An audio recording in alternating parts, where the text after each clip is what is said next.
April 25, 2024, Angeline Quinto at longtime partner at ama ng kanyang anak na si Nanrev Daquena ikinasal na.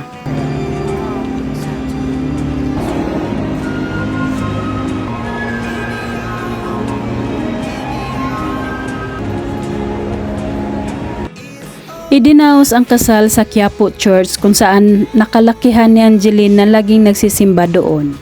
Star-studded ang kanilang kasal, halos lahat ng dumalo ay mga taga-ABS-CBN celebrities at mga boses.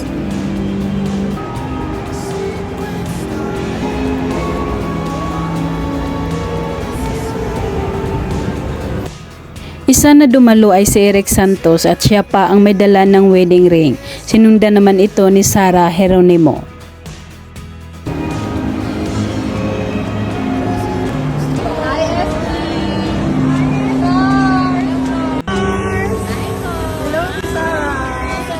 Sumunod na naglalakad si Vice Ganda at todo nakangiti ito, halatang masaya ito para sa kanyang kaibigan na si Angeline.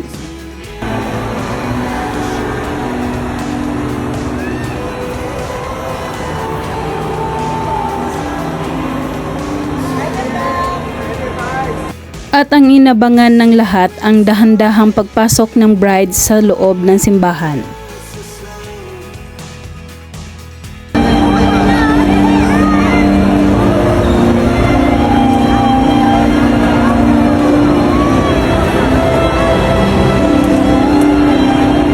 Sa pagpasok ni Angeline, lahat ng mga tao na naroon ay nakatingin sa kanya na napakaganda sa kanyang wedding gown.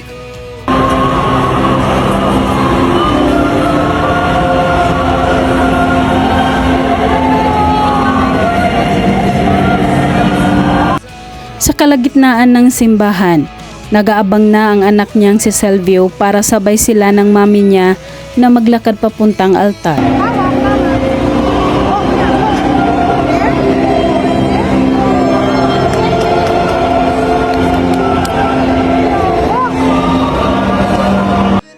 Bago pa man makarating si Angeline sa dulo ay sinalubong na ito ng kanyang groom na napakagwapo din sa kanyang kasuotan.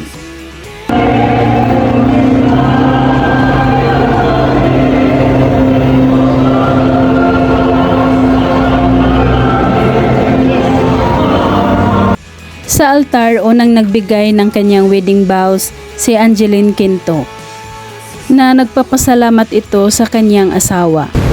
Salamat dahil sinamahan mo akong matupad ang isa sa mga pangarap namin ang mababaw, ang magkaroon ng sariling pamilya. Ayon pa kay Angeline, ipinagdarasal niya sa Nazareno na bigyan siya ng lalaking makakasama niya habang buhay at ibinigay ito after 4 years. Nandito na tayo, wala nang atasan to ng Nazareno na sana ibigay ka sa akin ng lalaki makakasama ko habang buhay. After 4 years, at sinabi niya kay Nanrev na ito ang naging awit at musika sa buhay ni Angeline. Nanrev, ikaw ang musika at awit ko. Ikaw ang panghabang buhay ko. Sumunod naman na nagbigay ng kanyang wedding vows si Nanrev Daquena.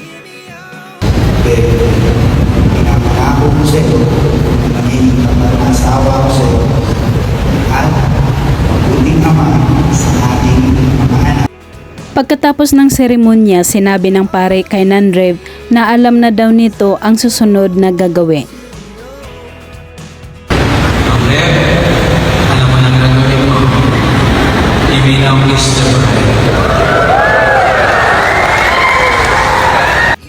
Hiyawan at kinilig naman ang mga tao nang halikan na ni Nanrev ang kanyang asawa na si Angeline Quinto Daquena.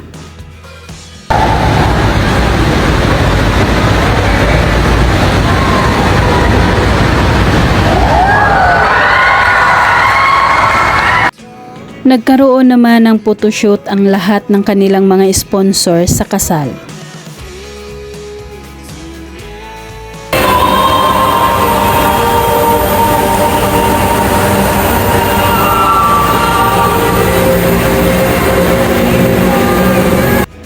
Sa hallway papalabas ng simbahan, hiningian sila ulit ng mga tao ng isa pang kiss.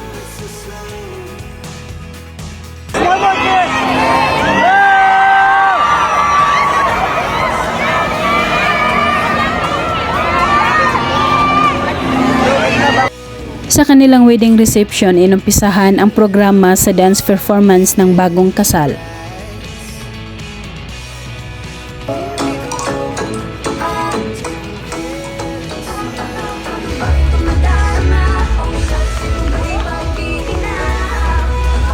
Todo hataw ang mag-asawa makikita ang tunay na kaligayahan sa bawat pagsayaw nila.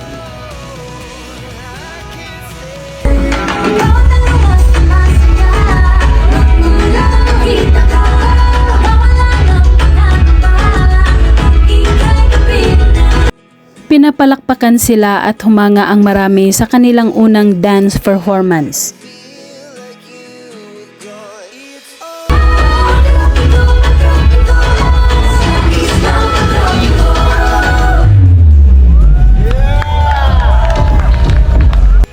Sinundan naman nila ito agad ng kanilang pangalawang sayaw.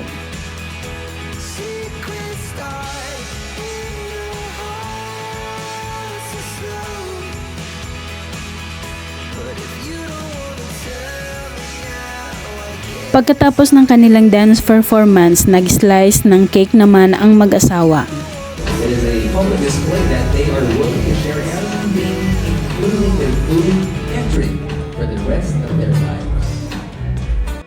Unang sinubuan ng cake ni Angeline Quinto si Nanrev. Oh! It's a mouthful.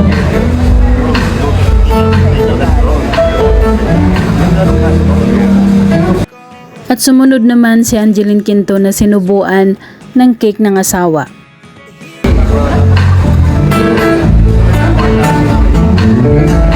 Okay. So sweet. Bago nagbigay ng kanyang wish sa mag-asawa, si Vice Ganda ay nagpapatawa pa muna. Congratulations, Gay. I'm Gay Nonrev. Congratulations. Ganyan ako talaga kami. Nag-iisipan na kami habang buhay. At ang sabi pa ni Vice Ganda sa mag-asawa, kung kailangan siya nito ay laging nandyan lang siya para sa kanila. Okay lang na magpahinga. Basta hindi ka. I will just be here. Isang hujan lang kayo. Susupportan ko kayo. Ganun din ang ginawa ni Regine Velasquez. Nagpapatawa muna ito bago sa kanyang seryosong wish sa mag-asawa. Ano ba ang sikreto ng pagiging mag-asawa? Ba, malay ko. 13 years pa lang ako mag-asawa. Tsaka malalaki na kayo. Desisyon niyo yun. Always buhay na. Nagpapasalamat si Regine Velasquez na isa siya sa mga naimbitahan sa napaka-importanteng araw ng dalawa. Well, have a wonderful life together. Thank you for having all of us here. God bless both of you and your children. Marami namang kinilig na magkasama ang Kim Pao or Kim Chu at Paulo Abilino sa naturang okasyon. Yes, we just arrived. Cheers! Made it! Congrats! Na-survive po yun. Nag-incident, ha? Dami natin